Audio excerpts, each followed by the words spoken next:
लोगों का प्यार कहीं न कहीं मजलिस के प्रति बहुत ज़्यादा है। पार्टी के कैंडिडेट बनना तो बहुत आसान है, लेकिन पार्टी के लिए काम करना बहुत मुश्किल है। मेरे ख़्याल से इस वक़्त मजलिस में बहुत सारे कैंडिडेट हैं।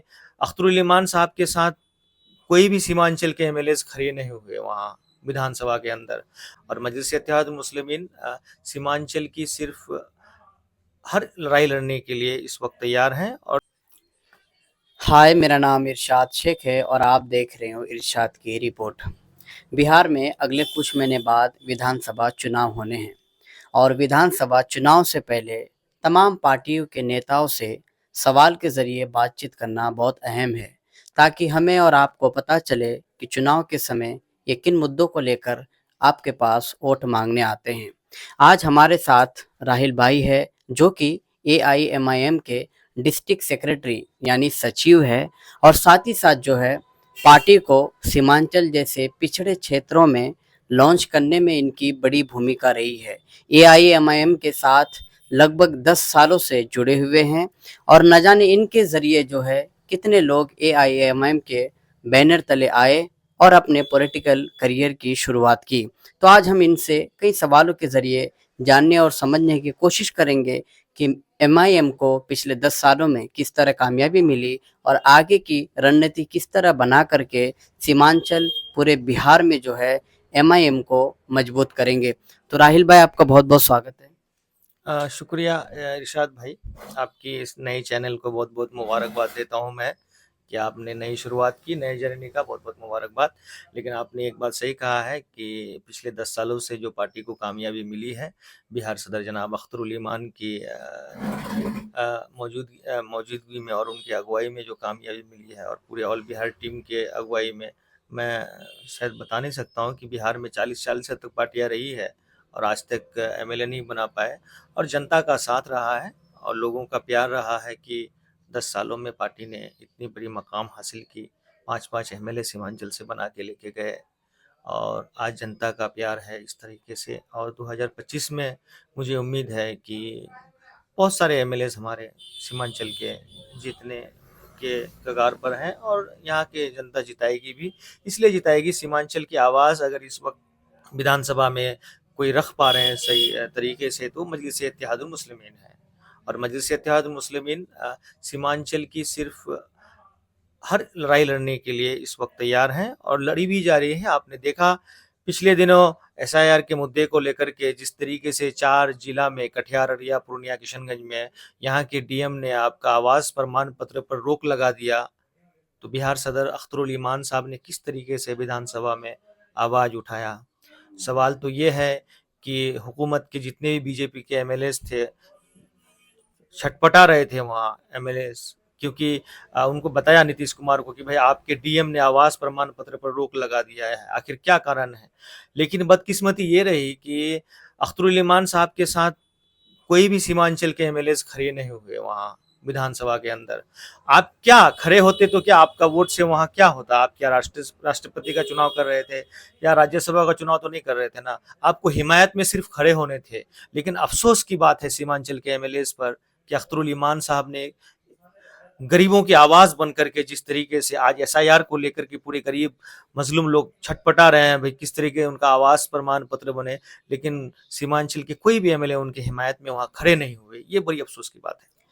मेरा पहला सवाल आपसे यही रहेगा कि आप यहाँ पर जो है बड़े मजबूती के साथ, खास तौर पर जो ठाकुरगंज विधानसभा क्षेत्र हैं, लेकिन 2020 के चुनाव में कहीं ना कहीं जो है मैनेजमेंट पर सवाल खड़ा हुआ और इस तरह के जो है रुझान अभी भी देखने को मिल रहे हैं टिकट बंटवारे को लेकर कि कौन से नेता को टिकट देना चाहिए, कौन से नेता को जो है सपोर्ट करना चाहिए ताकि वो इलेक्शन लड़के एमआईएम के तरफ से जो है विधानसभा में जाकर सदर साहब की तरह अपनी आवाज़ बुलंद करें। मेरे ख्याल से इस वक्त मजलिस में बहुत सारे कैंडिडेट हैं और एक से एक कैंडिडेट है। मुझे ख्याल से इसमें आला नेतृत्व जो है, जो आला कमान है, वो लोग फैसला लेंगे और बेहतर फैसला होंगे। 2020 में आपने एक बात सही कही कि उस वक्त हो जाता है किसी और सीट में, खास करके ठाकुरगंज में बहुत बड़ी कहिएगा तो गलती हुई थी पार्टी पार्टी के तरफ से या पार्टी के आला कमान के तरफ से। लेकिन इस बार पूरी आश्वासन है और जितने भी हमारे लोग हैं, सबको आश्वासन है कि बेहतर विकल्प है हम लोगों के पास, और हम लोग जितने भी विधानसभा है, किशनगंज में हो या किशनगंज से बाहर भी हो, जितने भी विधानसभा लड़ेंगे हम लोग बहुत मजबूती से लड़ेंगे। हमारे पास बेहतर विकल्प है और एक से एक हमारे पास दमदार आदमी है चुनाव लड़ने के लिए। इस वक्त हमारे पास अच्छा इंटेलेक्चुअल पर्सन है जो कहिएगा तो। आप जो है पार्टी के साथ पिछले 10 साल से जुड़े हुए हैं और पार्टी को लॉन्च करने में आपकी बहुत बड़ी भूमिका रही है, लेकिन पार्टी में आप खुद को प्रमोशन होते हुए नहीं देखे कभी? मैं एक्चुअली देखिए, मैं एक खादिम की तरह हूँ मजलिस इत्तेहादुल मुस्लिमीन में। मेरा काम है बिहार सदर जनाब अख्तरुल ईमान साहब के साथ जुड़े रहना। पार्टी जब फैसला लेगी, पार्टी लेगी, मैंने मुझे काम है कि भाई इस वक्त गलियों कूचों में एमआईएम की आवाज़ को, एमआईएम की लड़ाई को कैसे पहुंचाया जाए लोगों तक, जन जन की पैगाम को, बैरिस्टर असदुद्दीन ओवैसी बिहार सदर जनाब अख्तरुल ईमान साहब का पैगाम को लोगों को कैसे पहुंचाया जाए, मेरी फिक्र ये है। और मैं इसका उदाहरण आपको ये बता दूं कि मैंने पिछले दिनों से मेरा काम ही यही है कि पार्टी के कैंडिडेट बनना तो बहुत आसान है, लेकिन पार्टी के लिए काम करना बहुत मुश्किल है। और मैं इस वक्त पार्टी के लिए काम कर रहा हूँ। आगे दिनों जैसा होगा फैसला लेके। जैसे अभी आपने कहा कि कौन से नेता को टिकट मिलनी चाहिए, कौन से नेता को चुनाव लड़ना चाहिए, ये तो जो है आला कमान तय करेगी। लेकिन आला कमान तभी तय करते हैं जब छोटे-छोटे नेता, कार्यकर्ता, वर्कर के तरफ से उन्हें फीडबैक मिलता है, उन्हें राय मशवरा दी जाती है कि कौन से तरह के नेता को, कौन से कैंडिडेट को जो है मौका मिलना चाहिए। तो आप आला कमान को क्या मैसेज देना चाहोगे? चाहे सदर साहब हो, चाहे असदुद्दीन ओवैसी साहब हो? मैं तो खास करके ये मैसेज देना चाहूँगा कि जो लोग कभी पार्षद नहीं बने थे वो उन लोगों को एमआईएम ने एमएलए बनाया है ना। ये एमआईएम की ताकत है, ये बिहार सदर अख्तरुल ईमान साहब की ताकत है, ये बैरिस्टर साहब की ताकत है। तो उम्मीद है कि जो लोग कभी पार्षद नहीं जीत पाए थे वो लोग एमएलए बने, और हम लोगों तो सालों से काम कर रहे हैं। इंशाल्लाह हमारे लिए भी जब भी सोचेंगे तो बेहतर सोचेंगे। एमआईएम की जमात हमेशा वर्करों के लिए फिक्रमंद है, कारकर्दगी के लिए फिक्रमंद है कि जो है कैसे आगे बढ़े। जैसे कि कल ठाकुरगंज में जो गोपाल अग्रवाल ने स्टेटमेंट दिया था शेरशाहबादी लोगों को लेकर, तो ठाकुरगंज में जो है विरोध प्रदर्शन का आयोजन किया गया था। तो इसमें आप गोपाल अग्रवाल को लेकर किस तरह की स्टेटमेंट देना चाहेंगे? अब मैं एक बात आपको ये कह दूं कि गोपाल अग्रवाल के बयान के सबसे पहले जो ये थे प्रेस कॉन्फ्रेंस थे इस मामले को लेके, शेरशाहवादियों को लेके जो अभद्र टिप्पणी उन्होंने की थी, तो हमारे एक एआईएमआईएम सीमांचल संगठन प्रभारी मुखिया गुलाम हसनैन साहब है, उन्होंने सबसे पहले आवाज को उठाया। और मेरे ख्याल से उन्होंने प्रेस कॉन्फ्रेंस की बड़े पैमाने पर उन्होंने बताया, गोपाल अग्रवाल को जवाब दिया, मुखिया हसनैन साहब का जवाब मिला, और उसके बाद जो है इलाके में एक जागरूक फैला कि नहीं ये एक गलत टिप्पणी किया है। लेकिन सबसे पहले अगर किसी ने इस मामला का उद्भेदन किया, गोपाल अग्रवाल जैसे बयान का अगर किसी ने विरोध किया, तो वो हमारे एमआईएम के लोग थे और मुखिया हसनैन साहब थे, जो इस वक्त ठाकुरगंज के आपके एमआईएम सीमांचल संगठन प्रभारी है सीमांचल के, वो हमारे मुखिया हसनैन साहब ही थे जिन्होंने गोपाल अग्रवाल को जवाब दिया। उनके कई दिन बाद तो ये लोग बड़े पैमाने पर तैयारी शुरू की, लेकिन मैं उनको मुबारकबाद देता हूँ, उनकी काबिलियत को मुबारकबाद देता हूँ कि आपने गोपाल अग्रवाल को तुरंत ये किया, जवाब दिया। आगे मैं जानना चाहूँगा कि ज़ाहिर-सी बात है आपके दिल में तो कोई तो होगा कि इसे टिकट मिलनी चाहिए और शायद आप डिस्क्लोज़ भी नहीं करना चाहोगे। तो अगर मानिए कि सदर साहब आपसे डिस्कशन करते हैं, तो वहाँ भी आप डिस्क्लोज़ नहीं करेंगे कि किसे टिकट मिलना चाहिए? क्योंकि आप सबसे पुराने कार्यकर्ता हैं पार्टी के। देखिए, इस मामले में वही लोग फैसला लेते हैं। अब मेरे ख्याल से जो है पार्टी की नज़र है, जितने भी कैंडिडेट अब बने हुए हैं इलाके में, पार्टी की नज़र सब पे है। ऐसा अभी हम लोग को कोई इन्फॉर्म नहीं है कि हम किसे टिकट दे रहे हैं, और ना ही इस बारे में बात हो रही है। इलाके में मेहनत हो रही है, सर्वे करेंगे क्या दिस दैट जो भी है, लेकिन जिन्हें भी टिकट मिलेंगे बड़े अच्छे व्यक्ति को मिलेंगे, बड़े अच्छे इंसान को मिलेंगे, और गरीबों के लिए लड़ने वाले व्यक्ति को मिलेंगे। सीमांचल में बहुत सारी लड़ाई इस वक्त लड़ी जा रही है सीमांचल के पिछड़ेपन के लिए, ऐसे व्यक्ति को आगे बढ़ाया जाएगा जो यहाँ के लोगों के कामों का मुकम्मल निवारण करे। ज़मीनी स्तर से जुड़े हुए नेता हैं आप और ज़ाहिर-सी बात है कि आपने कहा कि मुझे टिकट से या प्रमोशन से या बड़े ओहदा से कोई मतलब नहीं है, मैं पार्टी के लिए काम करना चाहता हूँ। तो ज़ाहिर सी बात है कि अपने साथ बहुत सारे वर्कर को आप जोड़ के रखे होंगे। लेकिन 2020 की तरह इस साल भी जो है बहुत सारे जो वर्कर है कन्फ्यूज़ हैं, किसे टिकट मिलेगी, नहीं मिलेगी, किसे मिलना चाहिए। तो एक ज़िम्मेदार नेता होने के नाते आप उन्हें क्या मैसेज दोगे? मैं देखिए गलती एक गलती बार-बार नहीं हो सकती है और दूसरी बात मैं ये कहूँगा अपने लोगों को, मेरे जितने भी साथी हैं मजलिस के ठाकुरगंज में, मैं सभी लोगों को ये कहूँगा कि इंशाअल्लाह इस बार उम्मीद है और उम्मीद से भी ज़्यादा उम्मीद है कि हम लोगों के लिए, यहाँ के लोगों के लिए, यहाँ के आम लोगों के लिए, आम लोगों के हित के लिए बहुत अच्छे फैसले एमआईएम लेने जा रही है और मुझे उम्मीद है कि इस वक़्त ठाकुरगंज में एक अच्छे नेतृत्व की ज़रूरत है। आप देख लीजिएगा मौजूदा एमएलए को या पिछले कारकर्दगी को देख लीजिए, तो इस वक़्त अच्छे नेतृत्व की ज़रूरी है कि कोई अच्छा एक व्यक्ति ठाकुरगंज को रिप्रेज़ेंट करे एमएलएज़ बनकर। तो जैसे आपने कहा कि 2015 के शुरुआती दौर से जो है, जो एआईएमआईएम के जो मिशंस थे, विज़न्स थे, जो ख्वाब सदर साहब ने, जो ख्वाब असद ओवैसी साहब ने देखे थे यहाँ के लोगों के लिए और घर-घर जाकर उनके मैसेजों को आपने पहुँचाने का काम किया। लेकिन एक बार फिर से 5 साल बाद अगर चुनाव आया है, तो ज़ाहिर-सी बात है कि वर्कर के साथ-साथ जनता भी कन्फ्यूज़ है कि कौन-सी पार्टी को सपोर्ट करके, कौन-सी पार्टी को वोट दे कर के फिर से मजबूत करना है। तो उन जनताओं के लिए आप किस तरह के मैसेज सँजो कर रखे हैं? मैसेज क्या है, बीते दिनों लोकसभा चुनाव का 1 साल हुआ। हमारे बिहार सदर अख्तरुल इमान साहब को चुनावी शिकस्त मिली। अब मैसेज क्या है कि पिछले दिनों ठाकुरगंज से मुझे जो है बहुत कम वोट मिल रहे थे। इस बार जब लोकसभा हुआ, तो यहाँ के अवाम ने, यहाँ के लोगों ने 50,000 प्लस वोट दिया एमआईएम को। उससे ये लग रहा है कि हम काफ़ी मजबूत हैं। लोगों का प्यार कहीं न कहीं मजलिस के प्रति बहुत ज़्यादा है, तभी जाकर के और आंकड़े को लीजिएगा तो बहादुरगंज के बराबर का वोट को शायद हम ठाकुरगंज में मिला है। लेकिन मुझे उम्मीद है कि जिस हिसाब से इस बार लोकसभा में वोट हिला, चुनाव हार-जीत का एक पहलू है, लेकिन हमको ये आंकड़ा पता लग रहा है कि हम कहाँ तक काम कर पा रहे हैं। हमारा मैकेनिज़्म कहाँ तक काम कर पा रहा है, ये बड़ी बात है। मैंने ये भी आपके चैनल के माध्यम से कह दूँ कि ये संकेत है हमारे आने वाले विधानसभा चुनाव के लिए, अगर 2-3 महीने में जो चुनाव होने हैं, ये हमारे लिए संकेत है कि जनता हमारे लिए पुरजोर तरीके से हमारी हिमायत में खड़े हैं और इंशाअल्लाह जनता इस बार फैसला लेगी, ठाकुरगंज की आवाम फैसला लेगी कि इस बार एमआईएम के प्रति क्या करना है उनको। जैसे आपने सदर साहब के चुनाव के बारे में ज़िक्र किया, उन्होंने किशनगंज से 2019 में भी चुनाव लड़े और 2024 में भी और जब आपकी ताल्लुक उनसे बहुत गहरी और मजबूत है, तो आप अपने ओपिनियन में क्या कह सकते हैं कि क्या कमी रही होगी जो 2 बार उनको शिकस्त मिला, जबकि उनका स्टैंड जो है सारे मुद्दों को लेकर हमेशा से क्लियर रहा है?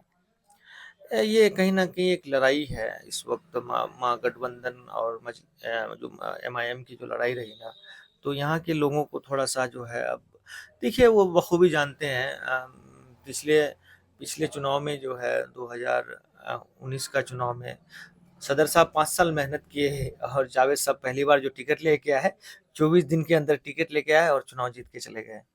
तो अफ़सोस की बात है। खैर जनता जनार्दन है, वो जो जो फैसला लेगा उनका फैसला कबूल है। कोई 5-5 साल तक इलाके में मेहनत करे और वो ना बन पाए और कोई 24 दिन में टिकट लेके आए, एमपी बन जाए, ये तो लोकतंत्र है। इसमें हम कोई टीका-टिप्पणी नहीं करेंगे। ये लोकतंत्र है, उनका अधिकार है। जिस तरह वो होते हैं, वो फैसला वो ले लेते हैं। आपसे ये समझना चाहूँगा कि 2020 में चुनाव होने के बाद एमआईएम को बड़ी कामयाबी मिली, 5 एमएलए यहाँ से जीत के गए। लेकिन बाद में जो है उसमें से 4 एमएलए आरजेडी में शामिल हो गए। तो क्या इस बार भी अगर एआईएमआईएम के तरफ से विधायक बनते हैं, लोग अगर जिताते हैं तो आगे ऐसा भी कुछ होने की संभावना है? क्योंकि नेताओं के हलचल से पता चल जाता है। देखिए ये आपको कह दें हम कि 2019 जब हम लोग हारे थे लोकसभा, अल्लाह अपने बेहतर सोचता है। हमारे सदर को सेकंड लार्जेस्ट पार्टी जो है काउंटिंग में जो है जीते वो सेकंड बड़ी वोट से जीते पूरे बिहार के अंदर, है ना? तो अख्तरुल इमान साहब एमएलए बन गए। उनके साथ 4-4 एमएलए और बन गए। शायद अल्लाह को बेहतर मंजूर था। है ना? और मुझे उम्मीद है इस बात को कि शायद 2024 लोकसभा नहीं कर पाए तो शायद अल्लाह को और बेहतर मंजूर है, कह नहीं सकते हैं। लेकिन उम्मीद है कि इस बार जो है एक सीमांचल के लिए एक बड़ी आगाज़ जो है बनने जा रही है ये हमारे मजलिस इत्तेहादुल मुस्लिमीन और मुझे उम्मीद है कि इस बार जो भी होगा बिहार सरकार में इस बार जो है विधानसभा चुनाव में एक बड़ी फैसला होगा। मजलिस का जो इस तरीके से पूरे बिहार में वर्चस्व बढ़ना, लोगों का मजलिस लोगों की आवाज़ बनना असेंबली में, ये 5 साल की कारकर्दगी है। अमोर में जाके देख लीजिए कितने बड़े-बड़े पुल बन रहे हैं, कितने काम अधूरे थे उस सब काम को करवा रहे हैं। कई सारे काम है ऐसा जो एक आपको एमएलए करके दिखाया है और मुझे उम्मीद है इन कामों को देखने के बाद यहाँ के लोगों का एक फैसला होगा जो मजलिस के प्रति व्यक्त होगा। आगे मैं आपसे समझना चाहूँगा कि कोई ना कोई तो एमएलए बनेगा और आपकी पूरी कोशिश रहेगी कि आपके पार्टी से ही बने। तो अगर मानिए एमएलए बन जाते हैं, विधानसभा चले जाते हैं, तो आपके हिसाब से, क्योंकि आप यहाँ पर जो है सालों से जुड़े हुए हैं, आपके नज़रों के सामने तमाम तरह के मुद्दे आते हैं। तो आपके हिसाब से एमएलए को किन-किन मुद्दों पर काम करना चाहिए जो अब तक नहीं हुआ है? देखिए यहाँ बहुत मुद्दे हैं। आखिर सब नेता से आप कहेंगे तो सबसे पहले शिक्षा, स्वास्थ्य के बारे में कहेंगे। मेरा मानना है कि अगर मेरे पार्टी के एमएलए बने तो मेरी मानना है कि हम ह्यूमन डेवलपमेंट पे काम करेंगे। अच्छा। पुल पुलिया बनाना तो आसान बात है इरशाद भाई, आज बनेंगे कल टूटेंगे परसों फिर बन जाएंगे, लेकिन सबसे बड़ी काम जो है वो ह्यूमन डेवलपमेंट का है। इस काम को सोचना बहुत बड़ी बात है। इंसान का विकास होना यानी सदियों तक विकास होना, तो ये चीज़ के लिए हम लोग काम करेंगे इस मैकेनिज्म पे। मैं ज़रूर कहूँगा जो भी मेरे पार्टी के एमएलए बनेंगे, मैं ज़रूर कहूँगा कि सबसे पहला प्राथमिकता होना चाहिए ह्यूमन डेवलपमेंट का काम को किस तरीके किया जाए। ये बड़ी ताकत होगी हमारे विधानसभा के लिए। वरना विकास पुल पलिया तो ये आम बात है, ये तो होते रहेगा। आज बनेंगे कल टूटेगा, आज बनेंगे, ये सारी चीज़ें हैं। बहुत सारे इंफ्रास्ट्रक्चर कितने सारे काम पड़े हुए हैं, देख लीजिए ना इस वक्त ठाकुरगंज विधानसभा और कोचाधामन में ले लीजिए, मैं दोनों जगह की बात करूं तो ह्यूमन डेवलपमेंट में कोचाधामन आगे है, ठाकुरगंज बहुत पीछे है ना। ये आप भी कर सकते हैं। तो यही सारी चीज में हम काम करना चाहेंगे कि ऐसा कैसे आगे बढ़े अपना विधानसभा। आखिरी सवाल आपसे यही समझना चाहूँगा कि आपके पार्टी के तरफ से ठाकुरगंज में आपकी चॉइस कौन है? डिस्क्लोज़ करेंगे, बताएँगे या फिर टाल देंगे? मेरी चॉइस ये है कि लोग जो है अब किनके साथ है ये कहना मुश्किल है जब तक टिकट नहीं मिले, आला कमान फैसला नहीं ले किसी पर। लेकिन कहीं ना कहीं मेहनत करने वाले जो है मेरी चॉइस उनके साथ है जो मेहनत करके। मेहनत तो हर नेता कर रहे हैं, कोई टिकट पाने के लिए, कोई मजबूती से काम करने के लिए। लेकिन आपकी अगर आसान भाषा में कहा जाए कि मेरी चॉइस ये है, तो ऐसा बता सकते हैं या फिर आला कमान पे छोड़ देंगे? नहीं, ये आला कमान फैसले कर रहे हैं। मुझे लगता है कि अब नाम सारे आ चुके हैं ठाकुरगंज विधानसभा के, तो मंथन तो हो ही रहा होगा ना। अब उसमें समय से पहले हम लोग देखिए, हम लोग नहीं कहते हैं कि भाई हम लोग उस लायक वहाँ पे नहीं है अभी। बेहतर है कि आप जो है अपने जो ये है आला कमान है उनको फैसले लेने दें। ये टिकट का मसला हम लोगों को बोलना मुनासिब भी नहीं है। वो लोग जिसके जिसके ऊपर लेंगे, जिस नाम के ऊपर लेंगे, हम लोग कल भी थे, आज भी हैं, कल भी रहेंगे और मजबूती के साथ रहेंगे। उनका फैसला हम लबैक करेंगे। बहुत-बहुत आपका शुक्रिया टाइम देने के लिए। शुक्रिया इरशाद भाई, आपको बहुत बहुत मुबारकबाद। आप नई जर्नी स्टार्ट किए हैं, सीमांचल में आगे बढ़िए।